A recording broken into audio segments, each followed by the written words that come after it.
Mes frères bien-aimés, ce soir c'est extraordinaire ce moment historique que nous sommes en train de vivre. Nous sommes avec le Christ alors qu'il s'apprête à envoyer ses apôtres 2 par 2 dans le monde et il leur laisse les dernières consignes. Mais attention mes frères, ces consignes, elles sont pour tous les prêtres que nous sommes bien sûr, mais elles sont aussi pour vous, vous qui êtes des apôtres constitués par le baptême comme des envoyés au milieu de ce monde qui ignore l'amour extraordinaire que Dieu porte à l'homme depuis les origines. Vous avez vu tout à l'heure dans ce livre de Osée, comme le Seigneur Tout-Puissant s'adresse à l'âme humaine. Je t'ai porté, je t'ai aimé, je t'apprenais à marcher, je te serrai contre moi, je te tirai vers moi grâce à des amitiés humaines, grâce à des tendresses, et toi tu m'as rejeté, tu es allé vers les idoles. C'est extraordinaire l'amour dont nous sommes aimés. Et Jésus nous l'a prouvé en venant au milieu des hommes et en accomplissant tous les signes merveilleux qu'il a accomplis parmi nous, toutes ces guérisons, toutes ces résurrections. Mais c'est extraordinaire. Et malgré tout, le cœur de l'homme reste têtu, fermé. Jésus donne donc les dernières consignes car lui va quitter la terre. Guérissez les malades, ressuscitez les morts, purifiez les lépreux. Et puis Jésus nous donne un principe extraordinaire que vous ne devez pas avec moi oublier. Vous avez reçu gratuitement, donné gratuitement. Mes frères, c'est essentiel. Il faut éduquer les enfants dans cette lumière. Apprendre aux enfants à donner gratuitement. On agit pour telle ou telle personne parce que nous sommes heureux de poser cet acte, parce que nous voulons le bien de cette personne et non pas parce que nous pouvons en retirer quelque chose. Tout petit, il faut commencer à donner cette grande lumière, car vous voyez que notre monde ne donne plus rien gratuitement. Et nous devons essayer de nous y maintenir. Je pense notamment, voyez, alors que je vous parle, au milieu des musiciens que je connais assez bien. C'est quand même terrible aujourd'hui, on est en train de jouer une symphonie, et puis l'heure sonne, c'est 5 heures, on est en pleine phrase musicale, il faut s'arrêter. S'arrêter immédiatement, parce que sinon c'est plus cher. Ce ne sont pas de vrais artistes, ce sont des fonctionnaires de l'art, mais de l'art L-A-R-D.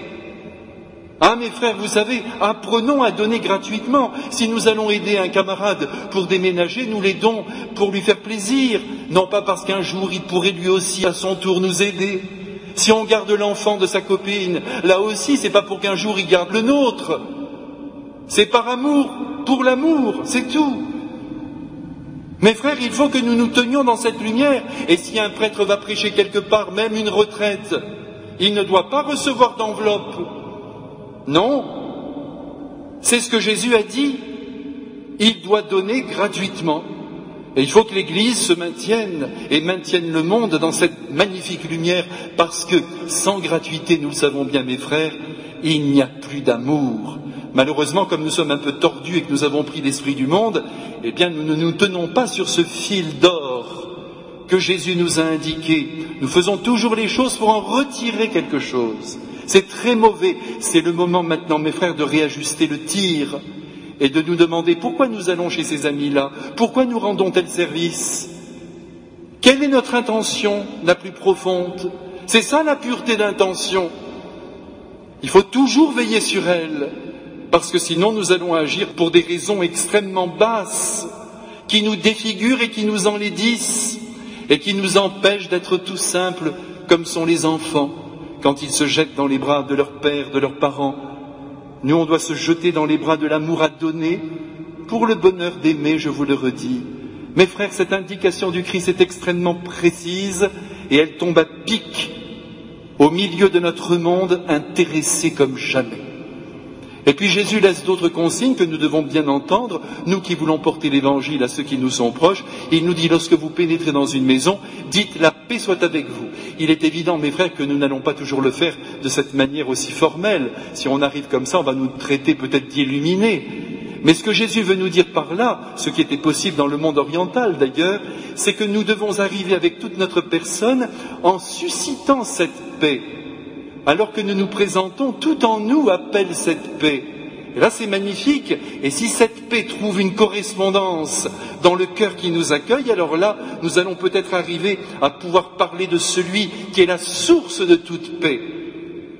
Et Jésus dit, alors à ce moment-là, attardez-vous. Mais si cette paix n'est pas reçue, ne cherchez pas à rester encore en ce lieu, secouer la poussière des pieds, c'est-à-dire nous n'allons pas réciter notre leçon, nous n'allons pas commencer quand même à essayer de passer tout notre bagage catholique. C'est pas possible. Il faut qu'il y ait les dispositions du cœur humain, de belles dispositions, pour que la foi puisse descendre et saisir le cœur humain. On approche beaucoup trop le verre de la bouche de celui qui ne veut pas boire. C'est pour ça que ça ne marche pas. Il faut aller vers des êtres qui déjà sont dilatés par la joie de vous recevoir. Et comme ils sont respectueux, comme ils sont bons, comme ils vous font confiance, ils accepteront peut-être aussi les paroles que vous voudrez bien leur dire de la part du Très-Haut. Voyez mes frères, comme c'est simple avec Jésus, il suffit de suivre les consignes qu'il nous a laissées. C'est pourquoi Jésus dit, ne passez pas de porte en porte. Nous ne sommes pas des témoins de Jéhovah, on ne fait pas ça. On va dans des familles où on est accepté, où ils peuvent comprendre la beauté du prêtre ou la grandeur du cœur chrétien, même s'ils sont très éloignés de la foi. Ils sont quand même, comme on pourrait dire, bien disposés. Et là, nous nous arrêtons et nous restons gratuitement auprès d'eux pour la joie de les aimer, pour la joie de les soutenir. Et puis peut-être se demanderont-ils pourquoi nous sommes si heureux. Et nous pourrons leur en dire la cause suprême. Vous avez vu que Jésus dit « Donnez gratuitement parce que tout travailleur mérite, ne me dites pas salaire, ce n'est pas ce qu'a dit Jésus. Tout travailleur mérite sa nourriture. Voilà le mot du Christ. Alors tant qu'on a de quoi manger, c'est parfait. On ne demande rien d'autre. La nourriture est vitale, bien sûr, pour que nous puissions tenir debout. Il faut suivre, mes frères, je vous le redis, les indications de Jésus. Malheureusement, vous avez vu, cet évangile se termine quelque peu dramatiquement, mais Jésus le fait exprès pour réveiller les consciences. Il dit que si vous êtes refusés, là où vous aviez commencé à parler, le jugement sera terrible pour ces personnes. Nous recevons cette parole du Christ.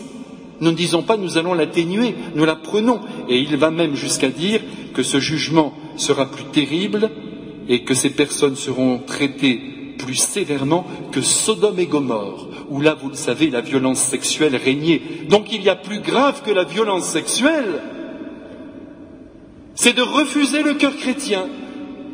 Tirons les conclusions de cet évangile. Bien sûr, mes frères, tout est grave dès qu'on touche à la dignité des personnes. Mais Jésus laisse bien entendre que de refuser un envoyé du Christ peut avoir des conséquences supérieures à ce que Sodome et Gomorrhe a vécu.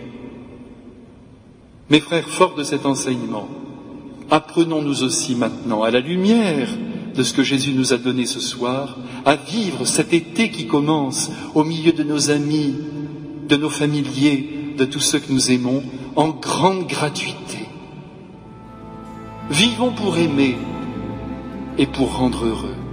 Tout est là.